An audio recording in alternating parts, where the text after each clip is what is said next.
Good evening, everyone, and welcome into Beyond the Boxscore, our weekly program where we break down all the latest football action from high school, college, and the pros here on Pulaski Citizen Live. I'm your host, Mark Mize, joined once again by my co-host, Chandler Harmon, and it feels like football weather, and it feels like playoff season as we are 1 week away from the TSSAA playoffs. Absolutely, Mark. I was actually going to say the same thing. It finally feels like fall here in Middle Tennessee. Great weather as we enter into this final week of football and get ready for the playoffs with both Giles County and Richland looking to potentially, win their district and host the first round of their playoff games. Absolutely. And both teams still control their own destiny in the final week of the regular season. Chandler, you really can't ask for much more.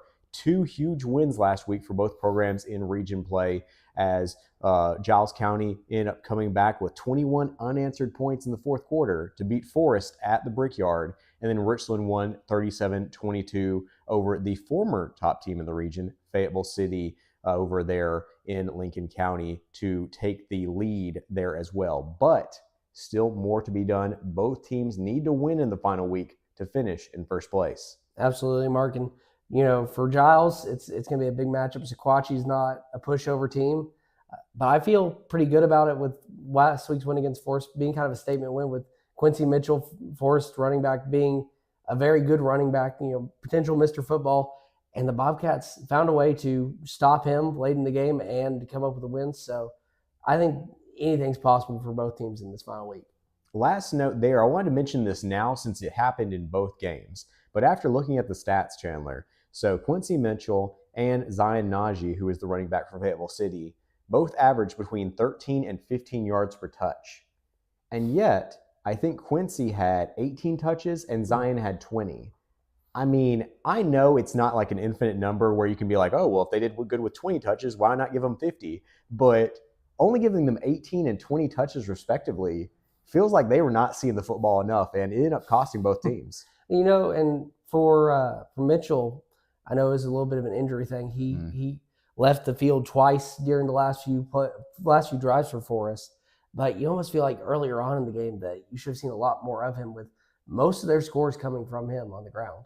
Yeah, you have a couple guys who are basically cheat codes, and I would just keep on mashing that button until it doesn't work. But obviously, the defenses for Giles County and Richland were able to make the stops they needed to win those games. And so 2 huge wins in a moment. Usually we start off the program by going straight to the Giles County segment. However, this time we're going to go to a segment in which you and I talk about playoff scenarios. And so we'll be doing that in just a moment. You're listening to Beyond the Box Score. When it comes to real estate, Haney Realty and Property Management is the team you can trust. Our extensive knowledge of the market and industry allows us to help our clients with any real estate need. We know how to get results. So whether you're looking to buy, sell, or rent, let us put our expertise to work for you. Call us today at 931-347-9150 or visit HaneyRealtyPM.com to learn more. Haney Realty and Property Management, your best friend in real estate. And we're back here on Beyond the Box Score. I'm Mark Mize. He's Chandler Harmon, talking some playoff scenarios between the Giles County Bobcats and the Richland Raiders. So as we mentioned last week, first thing we want to note is that there are slight changes to the TSSAA playoffs this year. The change being that in the first round, everyone plays in the same pods as they normally would. A pod basically is 2 regions coming together in which you have the 1 versus opposing 4, 2 versus opposing 3. You get the gist there. After the first round, though, the 2 and 3 seeds, the winners there actually go to a different pod. So great example, Giles County and Sequatchie. Let's say the Bobcats win this week, as we hope they do. Then they're number 1. Sequatchie would be number 2. So Sequatchie would suddenly, for the second round and beyond, go to a different pod. So normally, in years past, Giles County and Sequatchie would play in the quarterfinals. They could not advance further without playing each other. This year, it would go further down the line because they're no longer in the same pod between the 2 regions there. And so some good things about that, some bad things about that. Might see some earlier, longer travel, but also we're going to see some unique matchups. We talked a little bit about it last week, but I think we're just going to have to see it, Chandler, to know how much we like or dislike it. Right, and it's one of those things that obviously when you're first picturing it, it's going to be kind of weird to think about, especially because we've done it the way we have been for so many years now at this point. But I think in the long run, it's going to be interesting to have these new matchups that we normally wouldn't see. And in the long run, I think it's going to be better for some teams that have already played in the regular season and kind of have an idea of what their opponent already knows and does. Definitely. And so looking at the Giles County Bobcats first. So the Bobcats and Sequatchie have what is effectively a winner-take-all game for the region championship this Friday night at Sam Davis Stadium. So basically, in this situation, Giles, if they beat Sequatchie, they would not be your outright champion, but they own the tiebreakers that they need to, because in a two-way tie with Sequatchie, they own the head-to-head over Sequatchie because they would be winning Friday night. In a three-way tie with Sequatchie and Watertown, they also own the tiebreaker, not from head-to-head, because each team would have beaten each other in a round-robin format in that situation. Once again, I know that we're getting deep into this right now, but this is what a lot of people want to hear and what you need to know. But, they would have all beat each other in a round-robin format. The next would be most wins. They all three would be 7-3 in that situation, assuming that Watertown does, of course, beat Forest in week 11 here as we're talking about. And so then the next tiebreak is most teams that you played who are 500 or better. Every single team that Giles County played in non-region were all 500 or better. So Giles County just by default has the best resume there. And Chandler, that really speaks to the fact that you want to play good teams in non-region play. A lot of times people will say, well, you don't want to hurt the guy's confidence. You don't want to potentially get beat up. But when it comes to tiebreakers, there's a real advantage to playing a tough non-region schedule. My thoughts exactly, Mark. Like you said, we talk about a lot, wanting to play maybe some easier opponents to kind of start the season.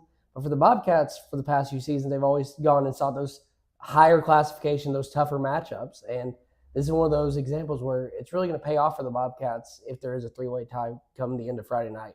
Yes. So now talking about the different scenarios we could see here. Basically, all four teams are still in it in terms of moving up and down in the seedings. Watertown and Forest cannot win the region championship, but Watertown could finish as high as second or as low as fourth. They need to win on Friday night to finish second. But if they lose and Giles County wins, they finish fourth because Forest would just own the tiebreaker. Now, talking about Forest, Forest can only finish third or fourth. That's all they can finish. If they lose to Watertown, it's over. They have a third region loss. They're in fourth place. If they win in the right scenario, they can move up to third there. Then, of course, you have Giles County and Sequatchie. Sequatchie wins. They would have finished the region schedule undefeated. At that point, they're just your champions straight up. If they lose, though, of course, they would have Giles County having that tiebreaker over them there. So Giles could finish as high as first, but Giles could finish as low as third, because if they lose and Watertown wins, then they would lose the tiebreaker to Watertown, and Giles would end up finishing in third place there and would have to travel for week one of the playoffs. So I know that was a lot, Chandler. I know that's clear as mud, but do you think that kind of helps the folks at home kind of understand where we're at here? Giles can finish first, second, or third, depending on the Giles County versus Sequatchie game, and also the Watertown versus Forest game. I think it helps people a lot to visualize it, because when we're talking about this, there's a lot of different scenarios. And so really it's going to come down to who's the better teams. And so people will know to look at certain matchups and what the results of those are. As Giles County fans, though, you need to know one thing. Win and you're in. Win in your first place. And so if the Bobcats win on Friday night at the Brickyard, it just doesn't matter because they're your region champ. And once again, that's where you want to be, controlling your own destiny, not having to look at other scoreboards in the final week of the season. So Bobcats can win it all this Friday night. The Richland Raiders will actually be playing on Thursday night this week at Moore County in a game in which the Raiders, if they win, they are your region champs. Moore County is already destined not to make the playoffs. They only have one win in region play. But the reason that Richland needs to win is right now there is a three-way tie for first place between 3-1 Richland, 3-1 Fayetteville City, and 3-1 Eagleville. So in this situation, remember, Richland has beaten both Fayetteville City and Eagleville head-to-head, and as a result wins the tiebreaker just full stop, no matter what happens, as long as they win on Thursday night. So Raiders are your region champs with a win Thursday night. Richland's only loss was to Huntland, which is already destined for fourth place. And so in that situation, it doesn't matter for them there. They already know where they're going to finish. Eagleville and Fayetteville City do play this week, meaning that if Richland was upset by Moore County, the winner of Eagleville Fayetteville City would finish first. But the best news for Richland is, once again, obviously everyone's hoping they win on Thursday night, they take care of business. But even if they lose, they still will be hosting a playoff game for the third time in 4 years because they can't finish worse than second because of those tiebreakers that they own. So that shows, once again, winning head-to-head versus the best teams in your region, that puts you in the best situation because even in the case of ties, you already know where you are. Absolutely, Mark. And it's always good for planning ahead because, all these teams always try to look a bit ahead. They're probably, making the same strategies we are right now. Right. Guys.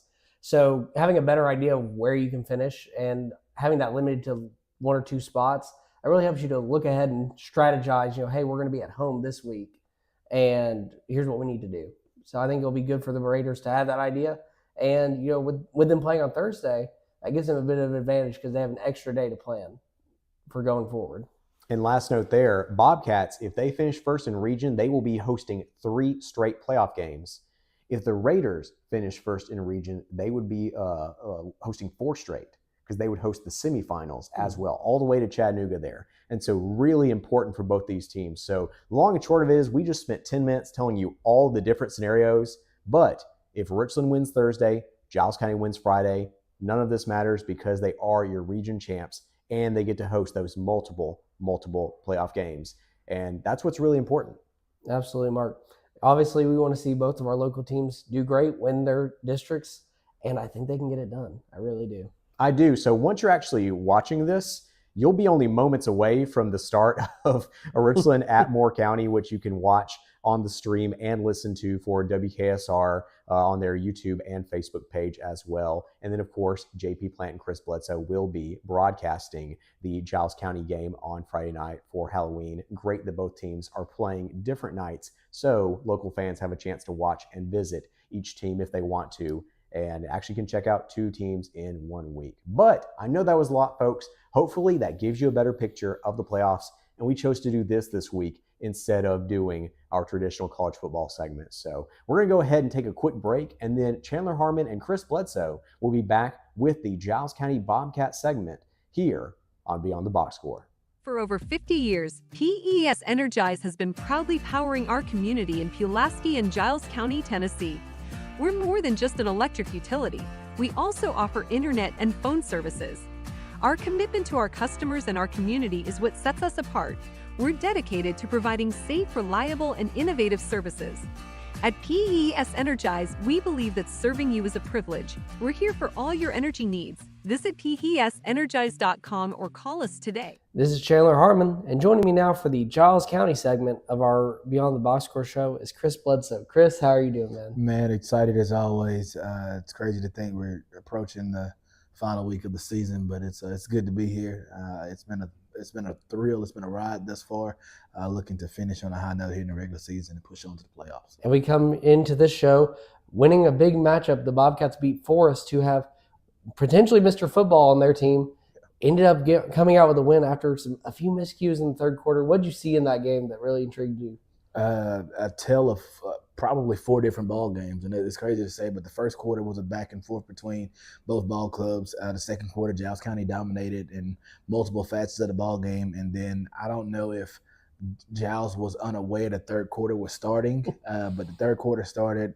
I don't think we had arrived on the field, and then Forrest took off and eventually ended up taking the lead. And then the fourth quarter, Giles just they found it and got it under control and made the plays they needed to make to win the ball game. You mentioned it, Quincy Mitchell.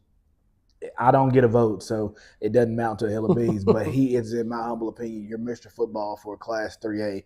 Absolutely as good as he gets. When I think about Mr. Football candidates, I think about kids that have a dynamic impact on the team, and no offense to anybody at Forest. If Quincy Mitchell is not on the Forest football team, I don't know if they have a victory, let alone even being in the playoffs. He is their football team, period. Everything he does for them, you can tell it because he goes down late in that third quarter. It totally changed the complexion of the ball game. So, again, that's my vote for Mr. 3A football. He's as good as advertised, folks. And, one of the interesting things about this matchup is, once again, Collier dominates on the ground. Once again, really making himself known for the Bobcats in a role that we didn't really expect him to be the starting running back earlier on in the season. No, you didn't, and he's a kid that he's just, and it's always like that at Giles County where you have multiple, what I call utility workers, guys that over their career they play multiple positions, even throughout the season, multiple positions. He's done that here. Everybody that has watched always looks and like, well, how long has he been playing running back? A few weeks. You know what I'm saying? Like this just really got going, really got started. And so it makes you wonder if he had been doing this 2 years, 3 years, what kind of numbers we could have saw from Pearson Collier. But just super proud of what he's been able to do for this Bobcat team, offensively, defensively, special teams. Had another monster night Friday. And I think we got a chance to see Friday the difference between multiple facets of an offense and compared to what Forrest is pretty much run dominant and giving the ball to Quincy Mitchell. And then also the difference between a kid that's a sophomore and then an 18-year-old kid that's a senior. Because if you look at Pearson and Quincy, they're built almost similar.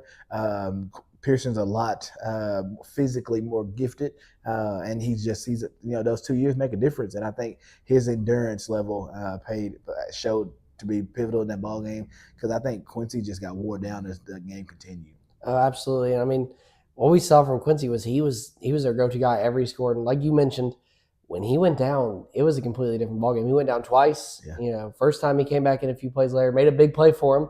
Then he goes out and he's out multiple plays. All of a sudden, the Bobcats get the break they needed and end up taking control of the ball game overall. Yeah, it was a big difference maker to say the least. Him not being on the field.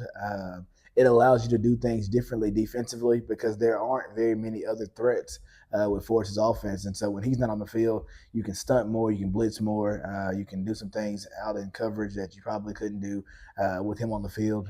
So it makes a huge, huge difference.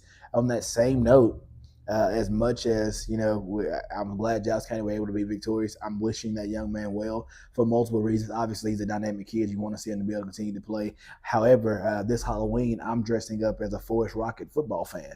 I'll be cheering for the Forest Rockets as they're headed over to Watertown, hoping they get a big victory so we can avoid all of these tiebreaker scenarios. Giles County gets a win, and then we can win that region outright. So that's the goal. That's the hope.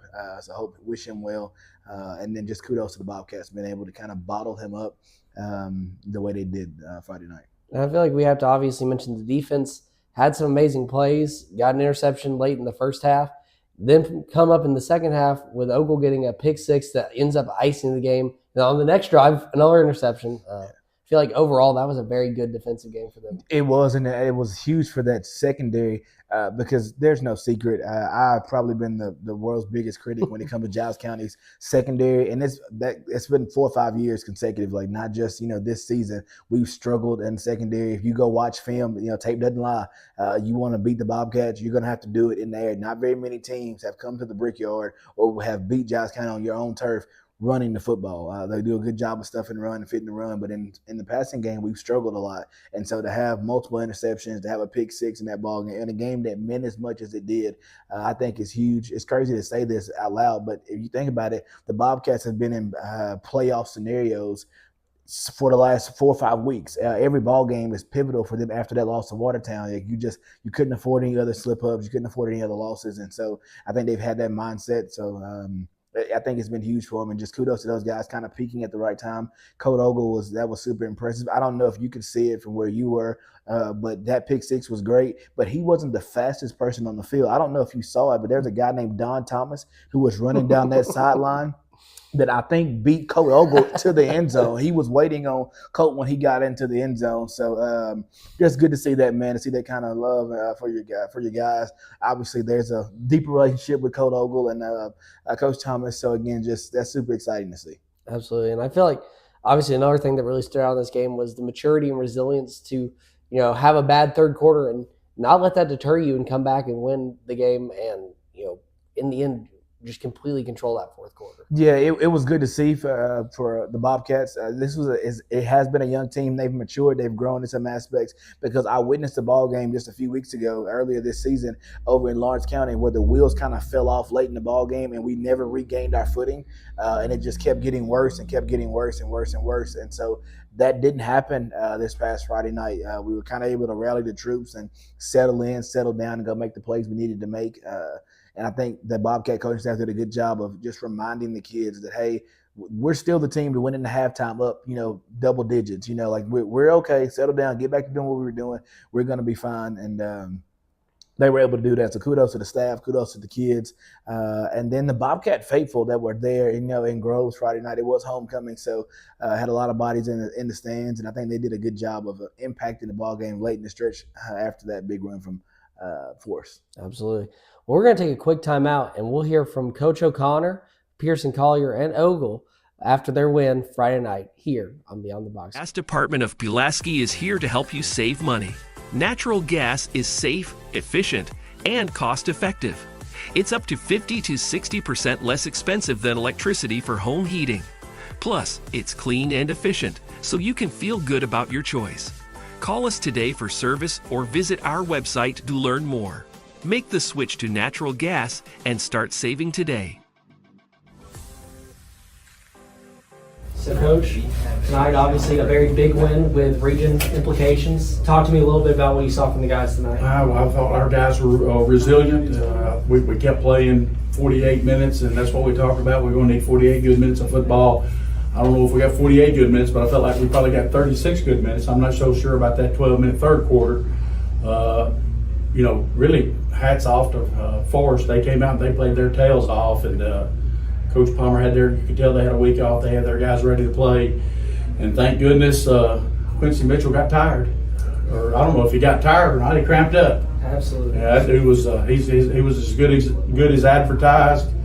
But hats off to the Bobcats for playing through it and pulling out the win at the end. Absolutely. Talk to me a little bit about Bobcats and their maturity and coming back from that initially, some worry in the third quarter, came back in the fourth quarter and really ran away with in the fourth quarter. Yeah, a lot of worry there. I think the coaches on the sideline did a really good job of settling them down and getting them to understand that the most important play is going to be that next play. What we did on that last 12 minutes can't change that at this point. We're down right now. Play the next play. Play the next play. Absolutely. And Collier, 4 touchdowns tonight, 10 in the last 2 games. Talk to me a little bit about him stepping up in the running back position and what that has meant for the team. Doing a really good job. He's doing it. I mean, he's the guy that we expected him to be. That's exactly who we thought he was coming into the year. He got banged up early in our last preseason game. We missed him that. Preston Collier's who he is, and probably needs to hold on to that ball the first series, the second half. That'd be the one knock on him tonight. Most important thing at the end of every place, we still got the football. Absolutely. And last question, Coach. Next week, last game of the regular season. Talk to me a little bit about how the team's going to prepare for Sequatchie as they come to Giles County. We're going just like we always do. It's the same process every week. We'll come in on Sunday, we'll get our weightlifting and watch a little video, try to make our corrections from this week, and then we'll go to work on Sequatchie, try to find out where their good players are and try to match up our players on their best players and win a player match up, and then try to match up on what they do best. Figure out these 5 or 6 things what they do best, and try to get to where we can play with those. Yes, sir. Thank you, guys. Appreciate it, guys. All right, so big win for the Bobcats tonight. Talk to me a little bit about the defensive game tonight, man. We came out at halftime a little shaky, but we came back, cheered up, came back and turned back on. Absolutely. We played good in the first half, and we came out at halftime on focus and came back. So talk to me a little bit. Big interceptions, game ending dagger with the pick 6. Talk to me about that, man. We just changed our defense, and I saw the running back motion out, and I told Spidey to go take him, and I was like, I'll take the tight end, man. And I didn't move over there until he snapped it. And he threw it over and threw it, and I picked it off and took it back to the house. Absolutely, man. Great job tonight, man. Thank you. All right, so Pearson, another great week. I didn't get a chance to talk to you last week. 6 touchdowns last week. Yes, capped off with another 3+ performance tonight. Talk to me a little bit about the performance. I don't know. I don't really know how to put it into words. We just worked hard over the week, and we executed, and it showed on the field. Absolutely. Talk to me a little bit defensively. A little bit of a struggle early on, but came back and won the game. Talk to me a little bit about what you saw on the defensive side of the ball. I mean, that kid's good. Number 13, he was, what's his name, Quincy Mitchell? Mm-hmm. I mean, he is a number 9 in the state for rushing for no reason. But we figured out a way to shut him down a little bit, and we took off from there. Absolutely. Thanks, man. For a new job, let M&M Staffing be your guide. With over 20 years of experience, we know how to connect great people with great opportunities. We work with over 80 companies, so we're sure to find the perfect job for you. Our team is dedicated to helping you succeed, and our high customer satisfaction rate proves it. Ready to get started? Visit us at mnmstaffing.net or give us a call today at 931-347-4255. And we're back here on Beyond the Box Score, talking to you now about the final game in the regular season for the Bobcats at home against Sequatchie. Chris, what are your thoughts on this matchup as it approaches? Payback. That's it. I think Sequatchie was the first team to beat Giles County in this region. They did that last year.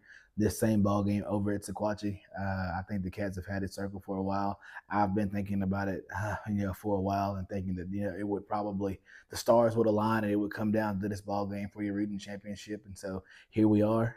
It's everything that you can ask for. You've got it on your home turf. You got a chance to control your own destiny. You're playing some of your best football that you've played, this season. So I think you're in a good position to go win a high school football game. And looking at that, like you said, obviously with a win, they will clinch their district. They've had a tough schedule since their loss against Watertown, and they've come out victorious in all these. This is their biggest matchup, arguably, of the season. This is the one that decides it all. We'll decide if they host 3 straight home games in the playoffs if they win each game. So what do you think? What are some things you think the Bobcats need to do as they get ready for this matchup? I think just sticking to what you've been doing. There's no need to reinvent the wheel. There's no need to change anything. You've kind of found a niche over the last couple of weeks. You've gotten better. Everybody's starting to play some of their best ball. Some of your young Bobcats have improved tremendously, throughout the season just with experience. And so getting some of those guys, hitting on all cues, I think is going to be huge. Do what you've been doing thus far. Control your emotions.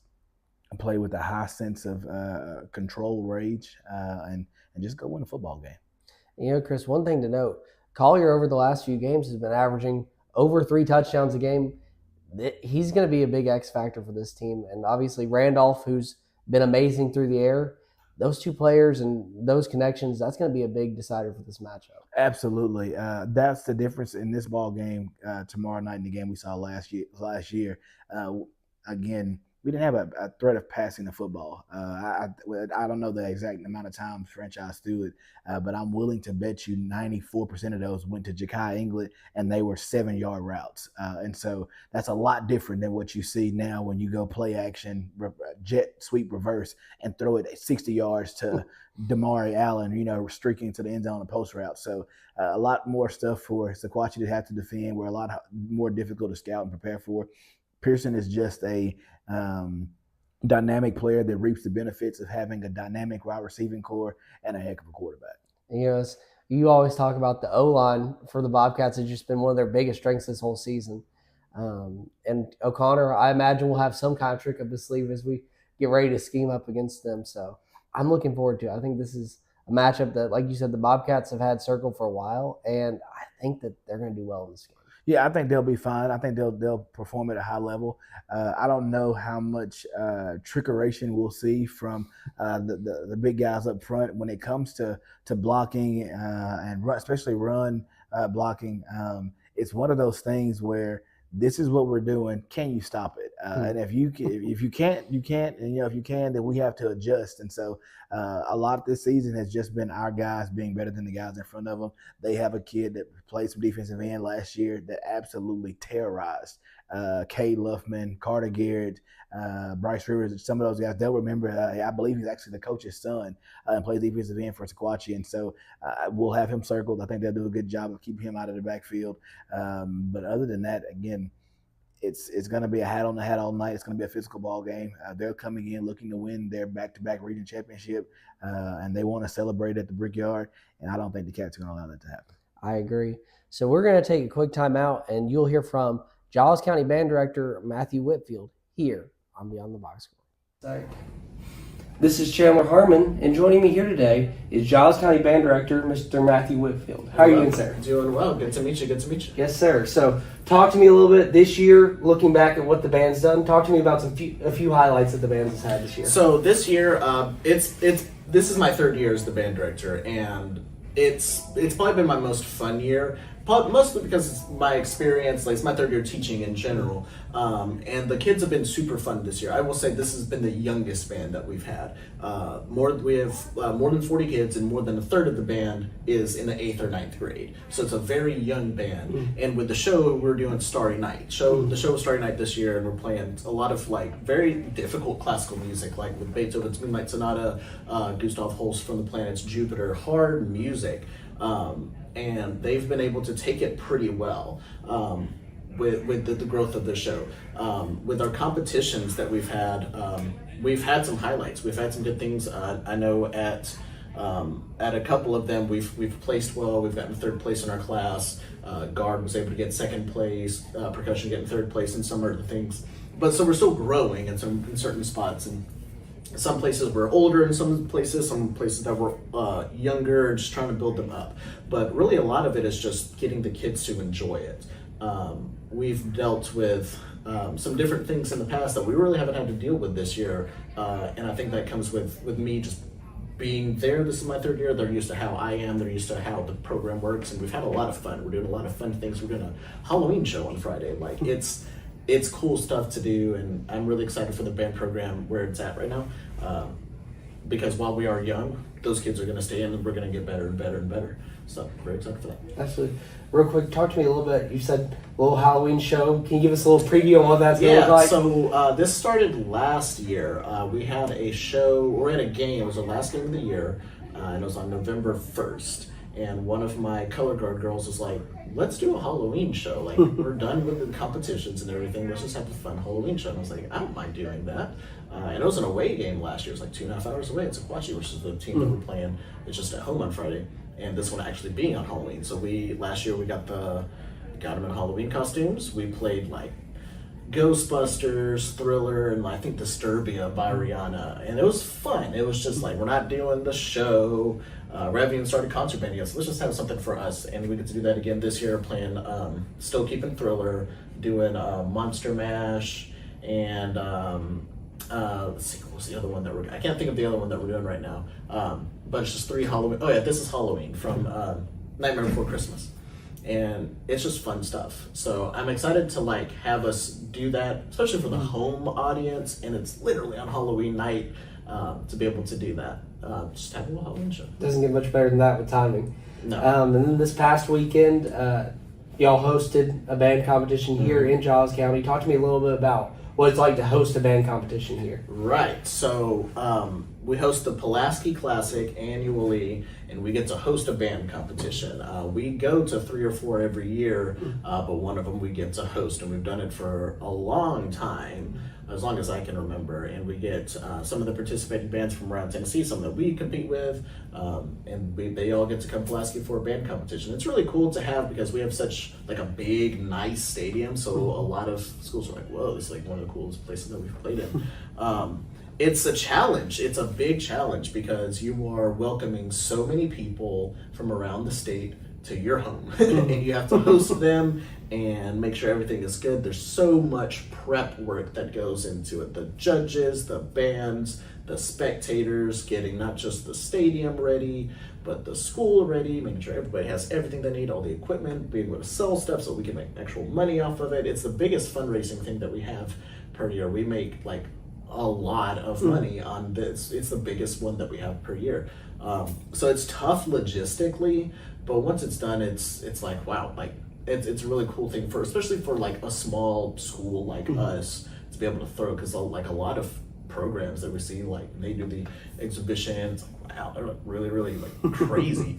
And I think the best part of it is for those kids, or for our kids who get to host it. At the end of the night, we get to do an exhibition, so we're not getting scored like the rest of the bands. We go in at the end of the night as the last band, and every single person in the crowd is there for us. It's not a football crowd. It's not where they're just, it's the band, and give them a hot dog and everything. It's like, these are all band people, and they're there to see you, and for them to perform in front of all of those people who are there to see them.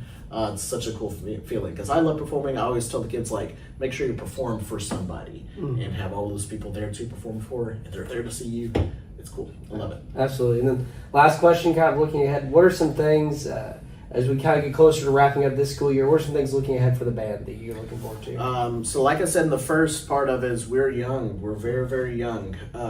And a lot of the ones who I have had in the wild, they're instilled with the values that we have as the band program is growing.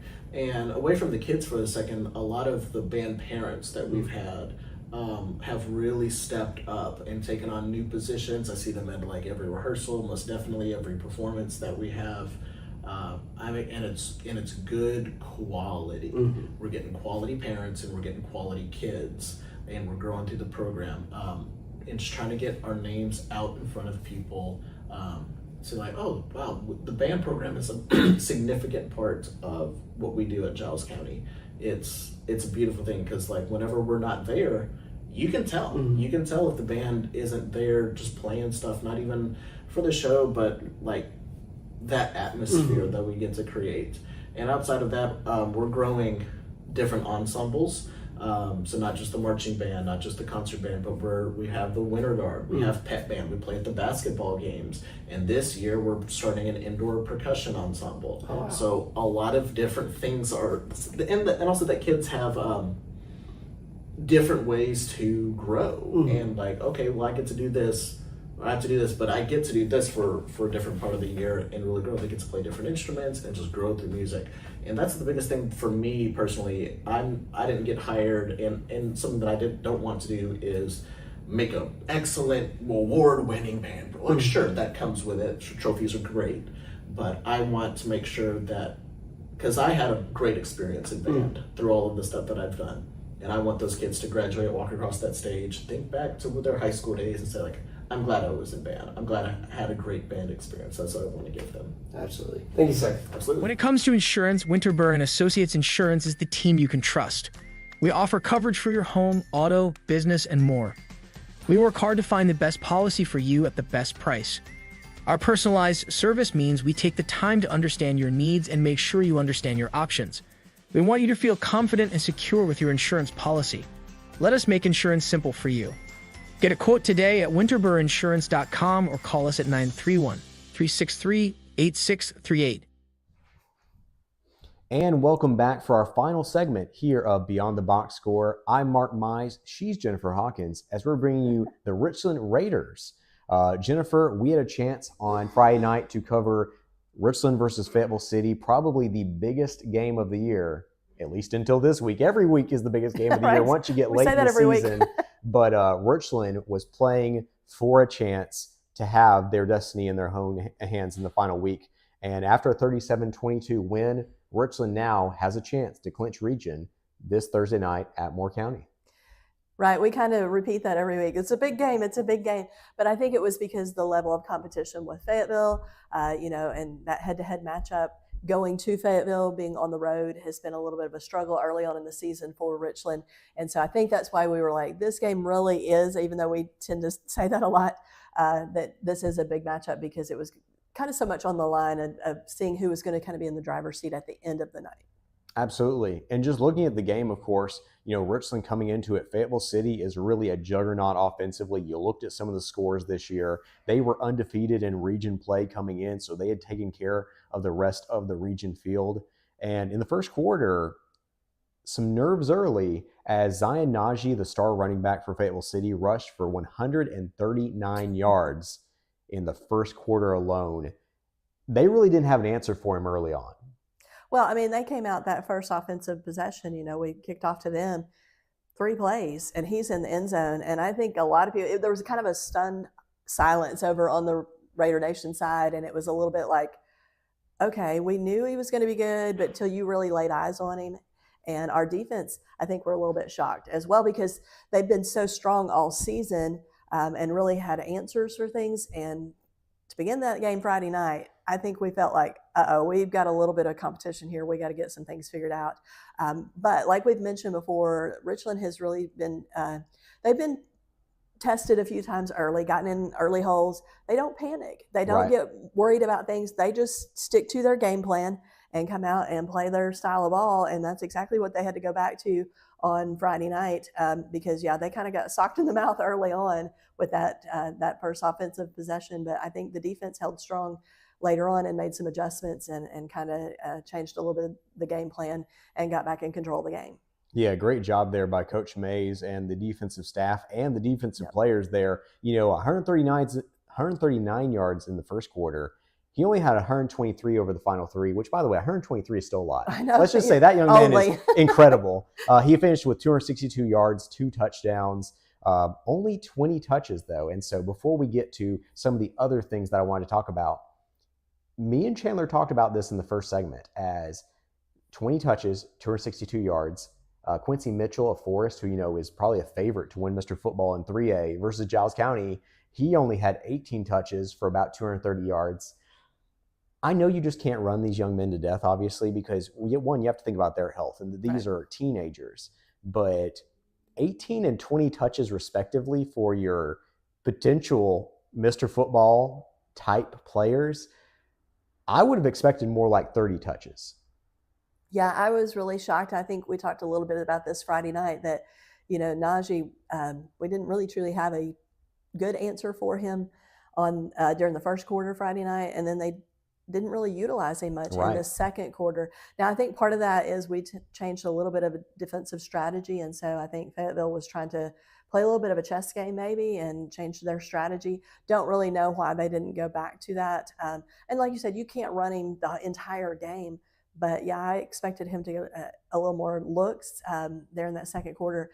But that's where Richland I think that's where the momentum of the game changed was during that second quarter. And they kind of figured out, okay, we can go head to head with these guys. We've got some answers.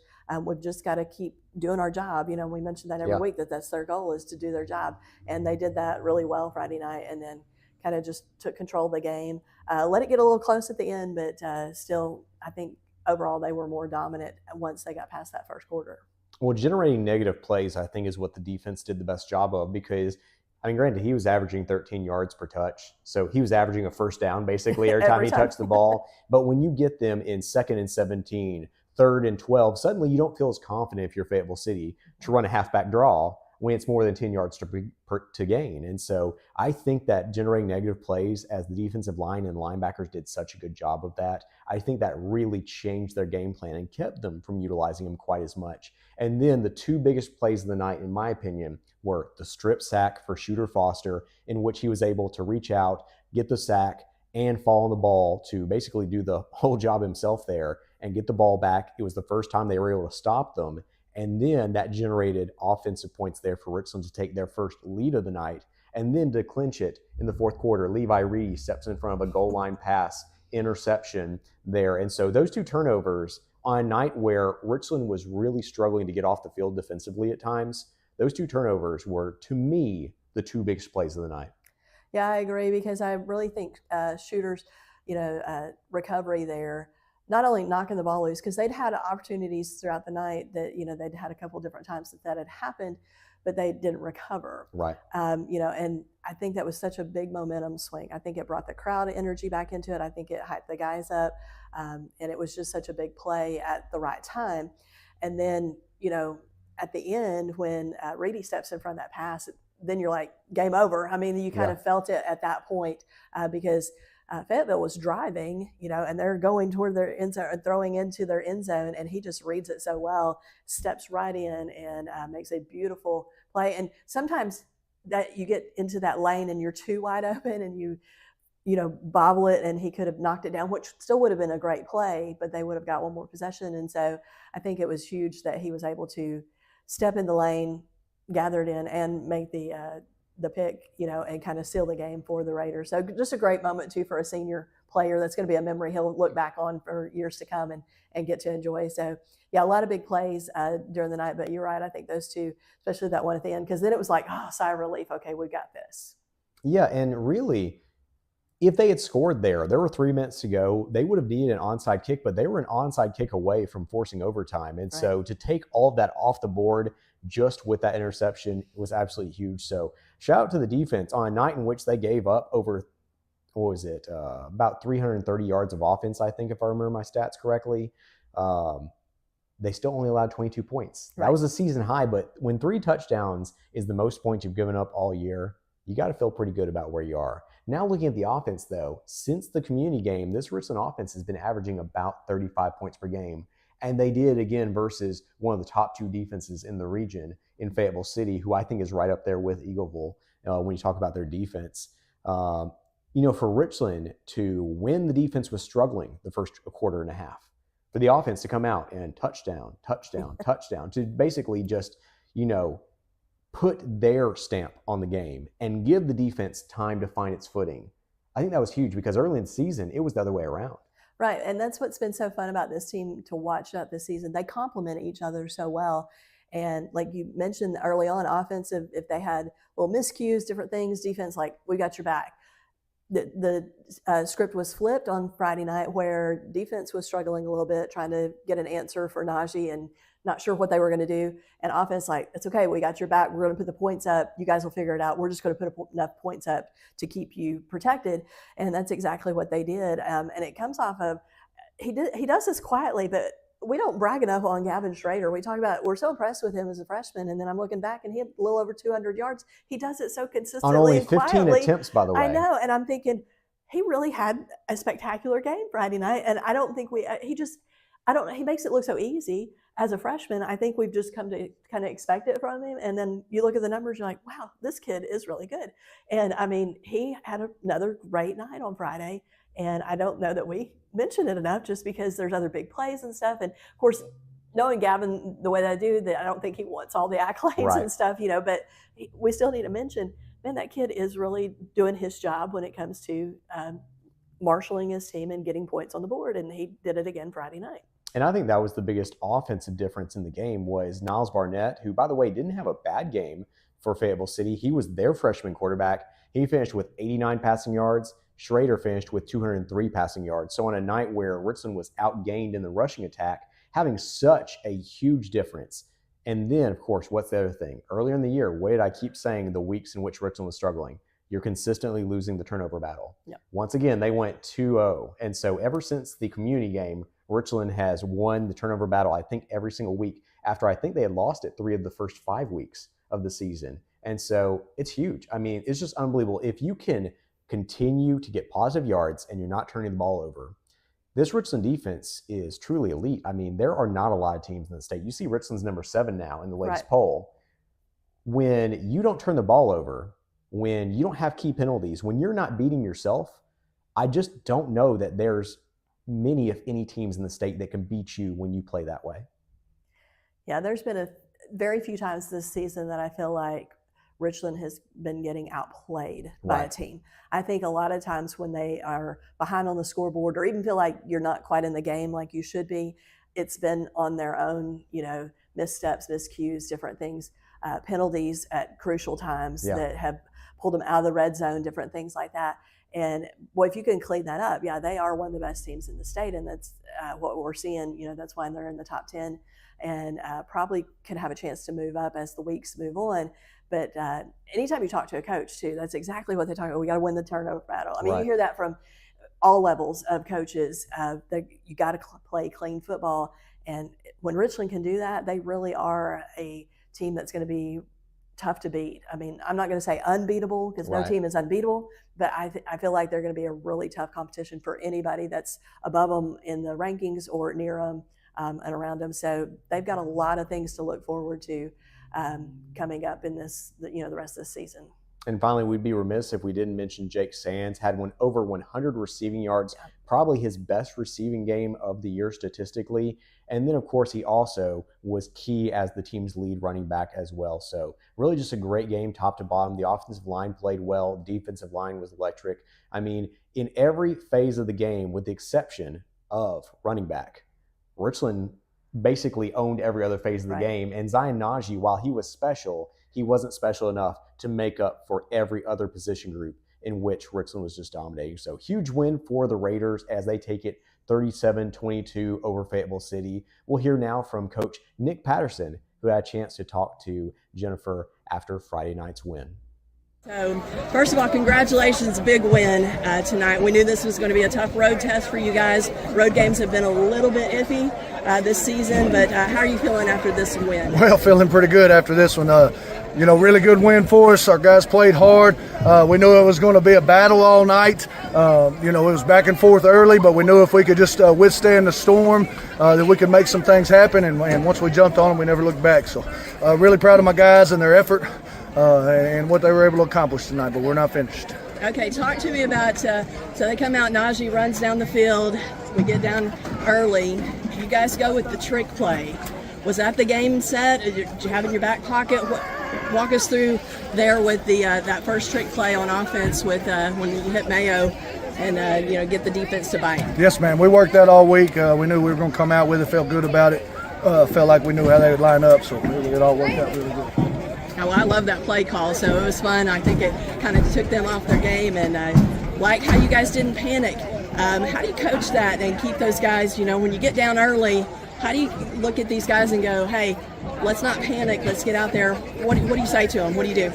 Well, just a lot of practice and a lot of, understanding the game and that it's a full-quarter game and understanding the kind of team that we are and that we can hit big shots and big plays when we need to. So, our guys got a lot of confidence in that, and they've really grown up and matured over the course of this year. Now we still got some to go and some to do as far as that goes, but just really proud of the understanding. Tonight we played a dynamic offense, and we needed our offense to be dynamic, and for the most part we were, and put points on the board when we needed to, and stayed ahead of the of the scoreboard and of the sticks. So that was big for us.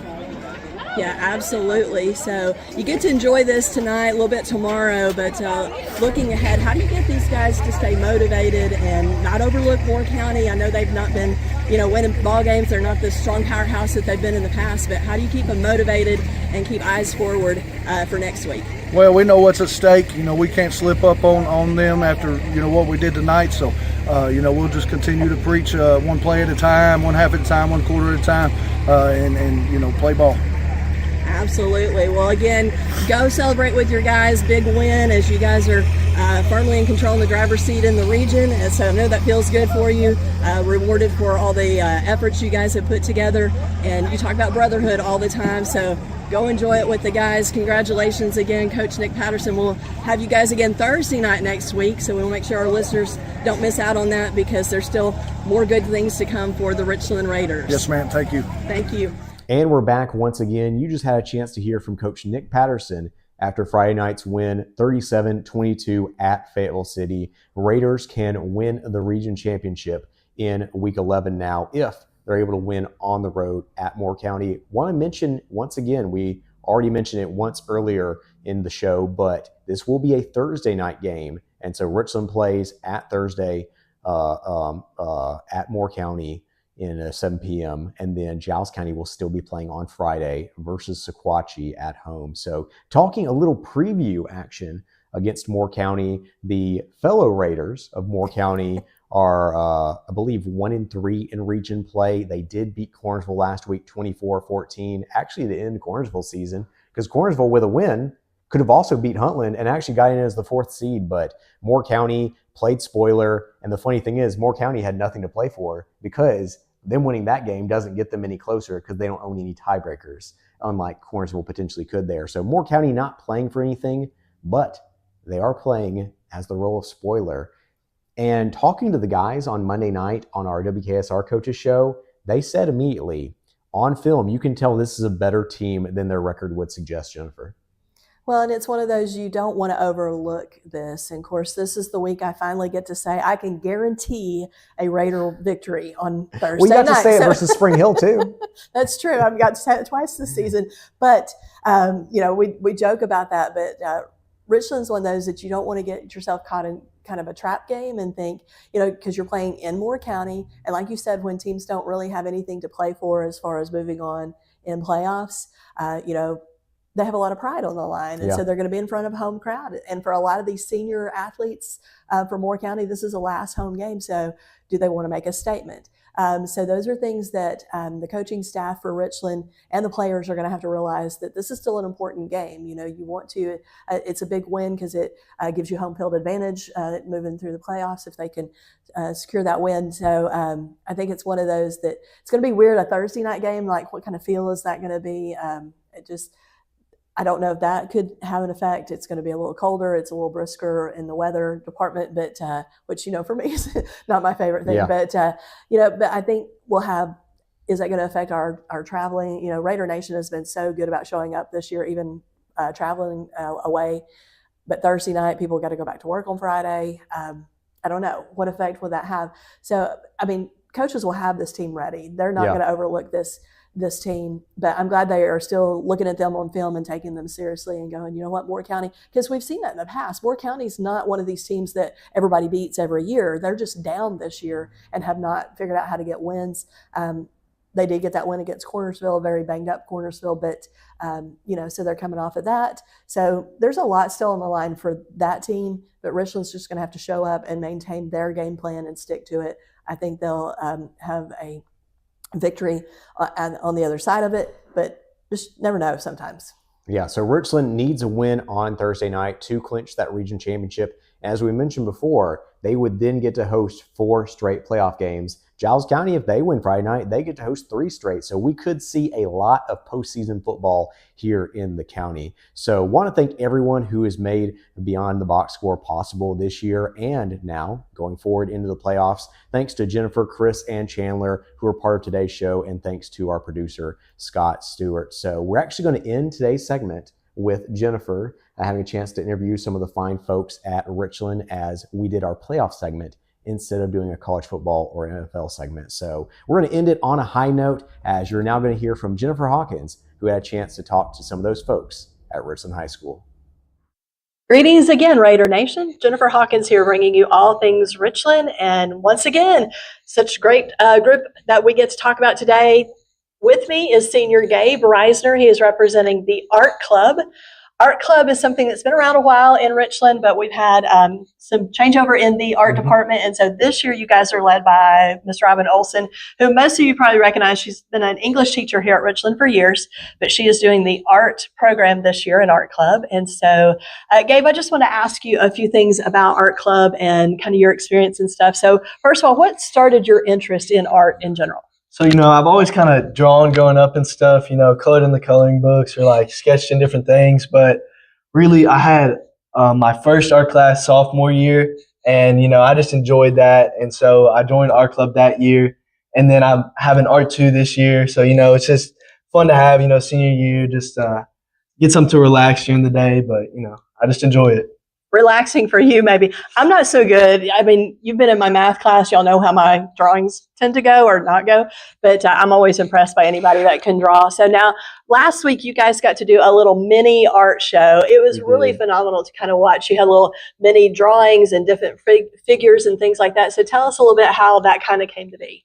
So, you know, I think it was kind of just a thing of, you know, it was kind of early in the school year. So we're like, you know, what can we do to sort of show Miss Olson's kind of version of art club and like what we're about. So we just kind of had this idea to do like all mini stuff. So that way we could have, you know, everybody has multiple things, you know, we can really show like a kind of a wide variety of things instead of just maybe one project for each person. We had probably 3 or 4 per person. So that just let us have, you know, multiple different things to work on and showcase. And you guys turned it into a little competition. Did you do okay? I did pretty good. I got 2 out of my 3 got chosen. So nice. Well, congratulations. So yeah, there's some impressive stuff that you guys did. So when it comes to art, what's your favorite medium to work with? My favorite medium, I would say, is probably watercolor and maybe some ink with it too. You know, I just enjoy that, and the colors and different things you can get with that. It's just probably my favorite out of them. Excellent. Well, thank you, Gabe. We're going to talk in just a bit with your classmate, Hudson Dickey, and so he's going to share his thoughts as well. But thank you for joining us and giving us a little insight on Art Club. All righty. Thank you. And now joining us, we have senior Hudson Dickey, who is also a part of the Art Club and part of art class this year. And so, Hudson, really, what's been kind of your favorite part of being in art this year? Well, honestly, my favorite part of being in art is seeing my artwork actually become good. because like Yeah. I've enjoyed doing art in my life, but I've never really been good. I'm always been like a stick man person, but being in art class and like learning from Miss Olson, like I've seen my art go from like completely terrible for the first thing we drew. It's like the other day we were doing like face proportions and like parts of the face, and I drew an eyeball, and it like blew my mind because I was like, I drew that. Like it looked so real that I was like, I couldn't believe that I sat down and drew that. It was amazing. Scared yourself a little bit, right? With the eyeball looking back I was at like, you. what in the world? Like I did that. That's kind of cool. Mine would be just maybe a circle. Probably not even a circle. And that's what I thought. Look, the first day we had to draw like a self-portrait, and mine was just terrible. Like I knew it was terrible, and because there's some people in there really good. Like Sydney is really good at art, and then you're just like, I'm not quite that good. But I've really seen myself like become to where I'm comfortable drawing. Good. So you're improving those skills. Well, tell me, outside of the eyeball, what's been like your favorite project or piece that you've done? Well, my favorite thing is probably painting cats. We did like a cat painting, and I actually really enjoyed it because you got to use a lot of different colors, and mine actually turned out really well. So that's probably why I liked it so much. Looked like a cat. Yeah, it did. Looked just like it. Very cool. Very cool. All right. And then what's your favorite like medium to get to use when you're in art class? Miss Olson will probably tell you this, but I love to paint. I love painting. I love being a very messy painter. Yes, like not everybody always. She has these coats in there you can wear when you paint, and not everybody always wears one. I always put one on because somehow, like my fingernails will be covered in paint, my whole hands, it gets all over my shirt, it gets everywhere. You really get into your art. Right, like, I'm feeling it. Yeah. Hey, that's what art's supposed to be about, expressing yourself. So that's really cool. So you guys can hear the energy and the excitement from these students about art club and about the art class. And so it's something you need to check out. Anytime you come by the school, they usually have artwork on display. So get a chance to check it out and see what these students are doing here at Richland, excelling in art class and beyond, and get to know some of these great kids that we get to enjoy each and every day. Once again, for all things Richland, I'm Jennifer Hawkins.